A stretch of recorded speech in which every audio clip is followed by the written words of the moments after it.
जनक न्याय सोई, धनुष यज्ञ जहीं कारण होई, पूजन गोरी सखिले आई, करत प्रकाश फिर फुलवाई, जासु बिलो की अलौकिक शोभा, सहज पुनीत मोरु मन शोभा, सो सबु कारण जान विधाता, फरकई सुबद अंग सुनु भ्राता, रघुवंशिन कर सज सुभाऊ, मन को पंथ पगु धरियन काऊ, मोहि अतिशय प्रतीति मन केरी,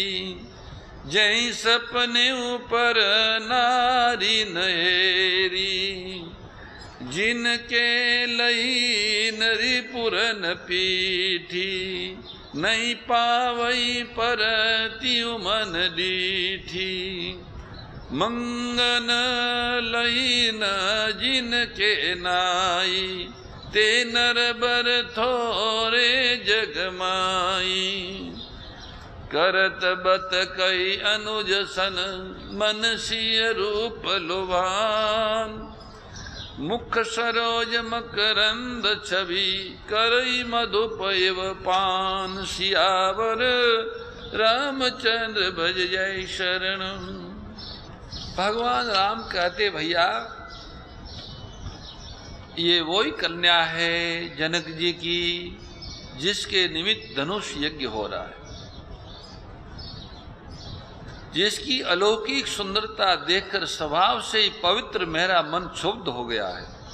वो सब कारण अथवा उसका सब कारण विधाता जाने, किंतु हे भाई सुनो, मेरे मंगलदायक दाहिने अंग फड़क रहे हैं।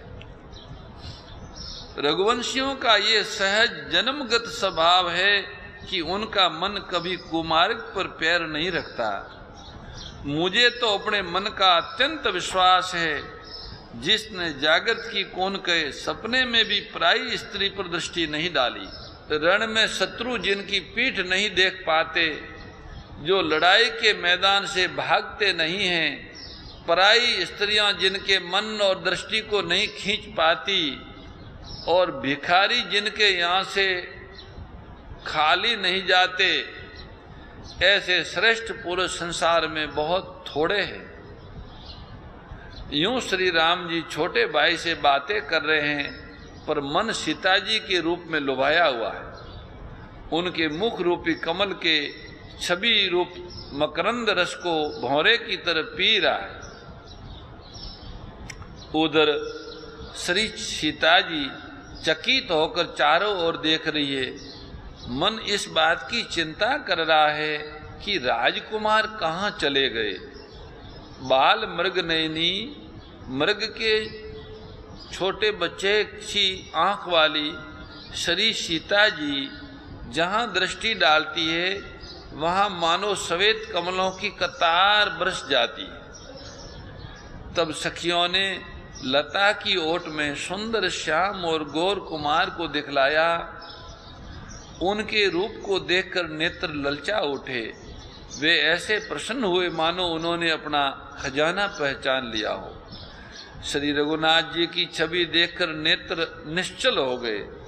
पलकों ने भी गिरना छोड़ दिया। अधिक स्नेह के कारण शरीर बेकाबू हो गया, मानो शरद ऋतु के चंद्रमा को चकोरी बेशुद्ध हुई देख रही हो। नेत्रों के रास्ते श्री राम जी को हृदय में लाकर चतुर शिरोमणि जानकी जी ने पलकों के किवाड़ लगा दिए। नेत्र मूंद कर उनका ध्यान करने लगी। जब सखियों ने सीता जी को प्रेम के वश जाना, तब वे मन में संकुच आ गई, कुछ कह नहीं सकती थी। लता भवन ते प्रगट भे तई अवसर दो भाई, निकसे जनु जुग विमल विदु जलद पटल बिलगाई।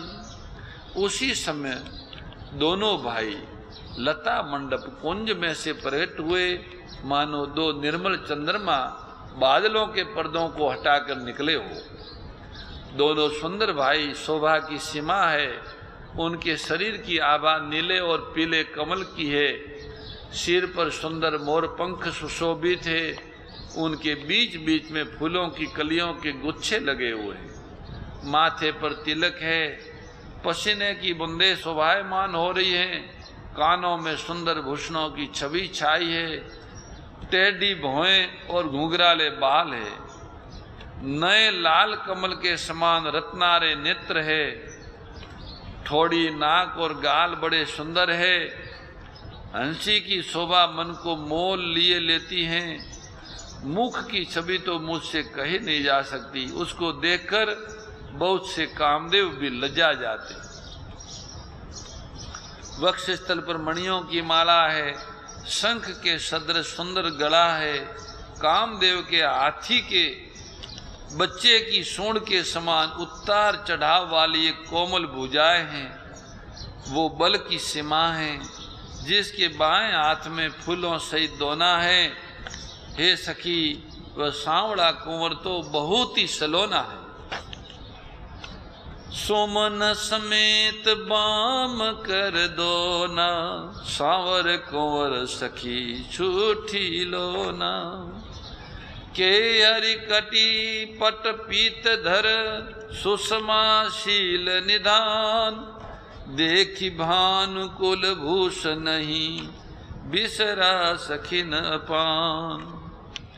सिंह की पतली लचीली कमर वाले पीताम्बर धारण किए हुए, शोभा और शील के भंडार, सूर्य कुल के भूषण श्री रामचंद्र जी को देखकर सखियों अपने आप को भूल गई।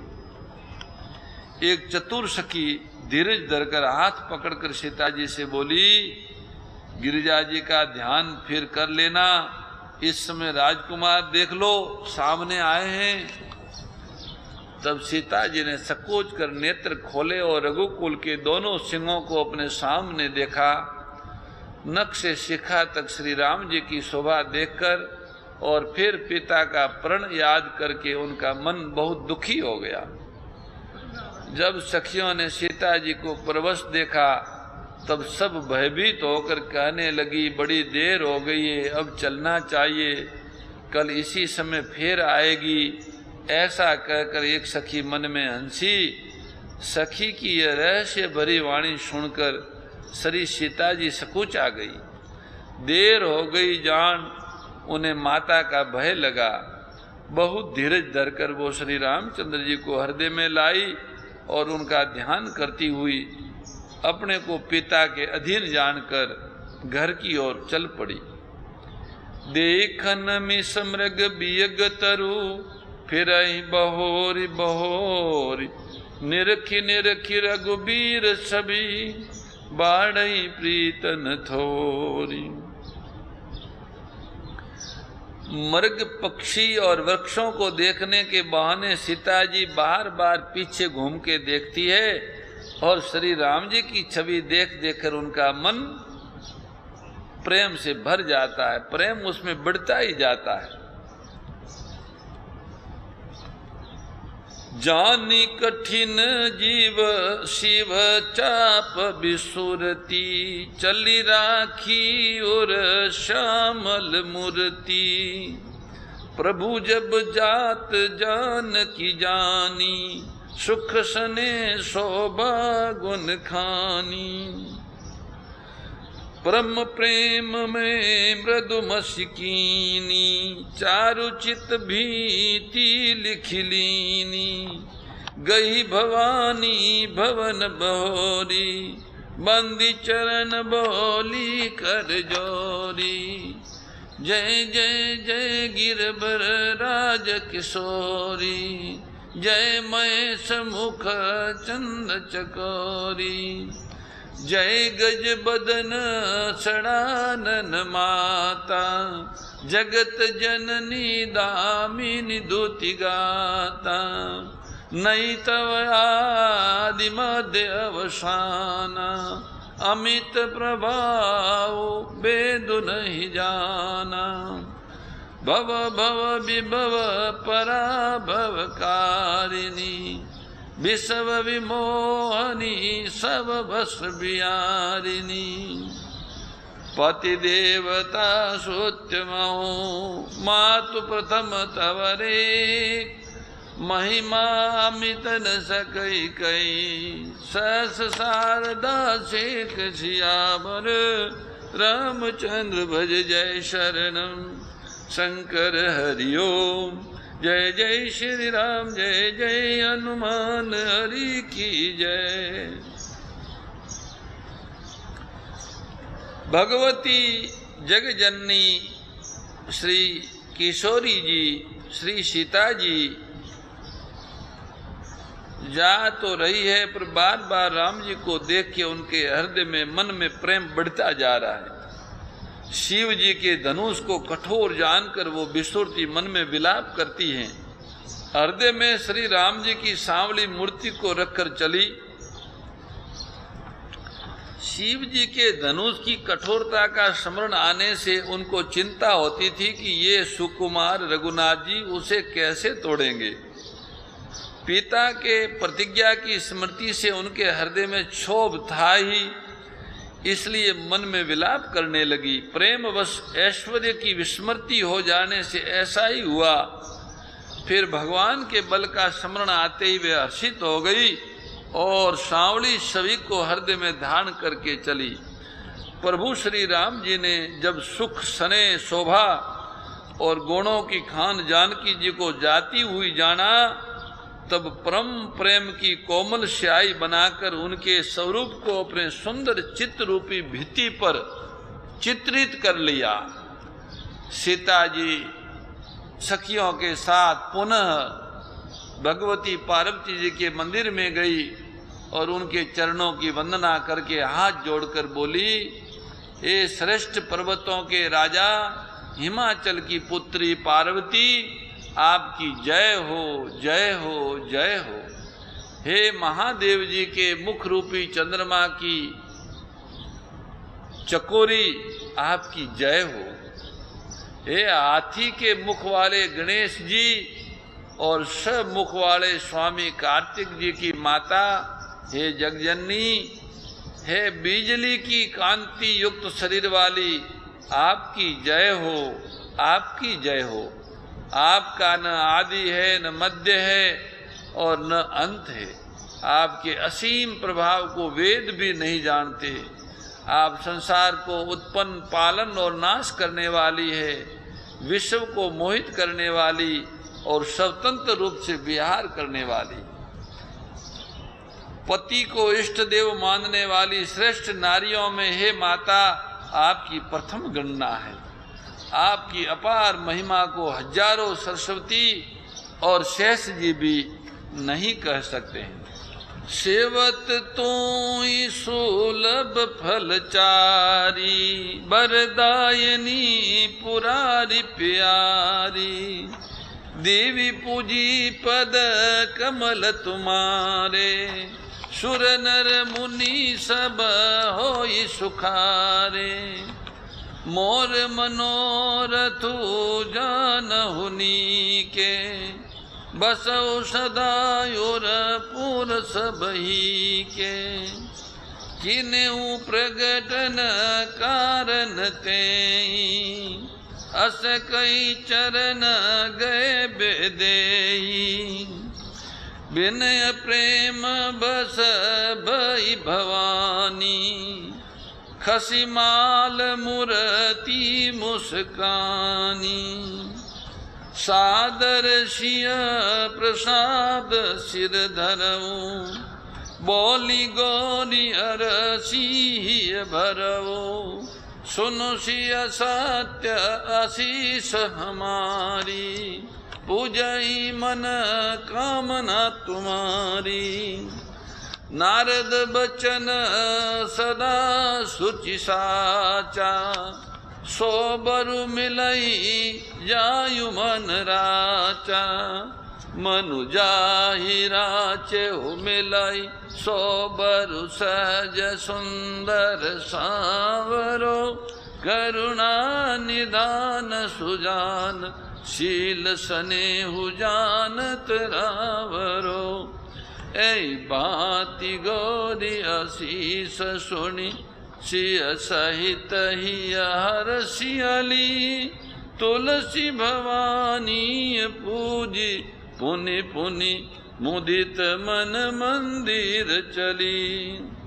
जानी गौरी अनुकूल, सिय ही हर सुन जाय कई। मंजुल मंगल मूल, वाम अंग भ्रकन लगे सियावर। रामचंद्र भज जय शरणम, शंकर हरि ओम। जय जय श्री राम, जय जय हनुमान हरि की जय। श्री किशोरी जी जनक नंदिनी श्री सीता जी हाथ जोड़ के भगवती पार्वती की प्रार्थना करते हुए कहती है कि हे वर देने वाली, हे त्रिपुर के शत्रु शिव जी की प्रिय पत्नी, आपकी सेवा करने से चारों फल सुलभ हो जाते हैं। हे देवी, आपके चरण कमलों की पूजा करके देवता, मनुष्य और मुनि सभी सुखी हो जाते हैं। मेरे मनोरथों को आप भली भांति जानती है, क्योंकि आप सदा सबके हृदय रूपी नगरी में निवास करते। इसी कारण मैंने उसको प्रकट नहीं कहा। ऐसा कहकर जानकी जी ने उनके चरण पकड़ लिए। परम श्रद्धेय गौरीशी स्वामी श्री दत्त शरणानंद जी महाराज की प्रेरणा व मार्गदर्शन में विश्व के सबसे बड़े गौ सेवा संस्थान श्री गोधाम महातीर्थ पथमेड़ा द्वारा संरक्षित लाखों बीमार, विकलांग, वृद्ध एवं अशक्त गोवंश वेद लक्षणा गोमाता की सेवा के साथ साथ भारतीय गोवंश का संरक्षण, संपोषण, संवर्धन एवं उनसे प्राप्त पंचगव्यों का परिष्करण व विनियोग करना, घर घर गोपालन, गो अभ्यारण्य, घास चारा उत्पादन हेतु गोचर भूमि का विकास, गोपालन लोक संस्कृति के पुनर्जागरण हेतु वेद लक्षणा गो महिमा का प्रचार प्रसार करना तथा गोपालक किसानों के स्वावलंबन हेतु गो कृषि अन्न एवं गो दुग्धान का गुणवत्ता युक्त बाजार तैयार करना श्री गोधाम महातीर्थ का पावन उद्देश्य है। आप सभी दानदाता श्री गोधाम महातीर्थ पथमेड़ा द्वारा संचालित गो सेवा महाअभियान में बढ़ चढ़कर सहयोग कर लाखों बीमार, विकलांग, वृद्ध एवं अशक्त गोवंश के गोग्रास सेवा हेतु श्री गोधाम महातीर्थ पथमेड़ा लोक पुण्यार्थ न्यास के बैंक ऑफ बड़ौदा खाता संख्या 084901000238827 IFSC कोड BARB 0 ASHRAM शाखा आश्रम रोड अहमदाबाद में गोग्रास सेवा निमित्त जमा कर सकते हैं। अधिक जानकारी के लिए संपर्क करें 7742093179 7665059999 7073000151।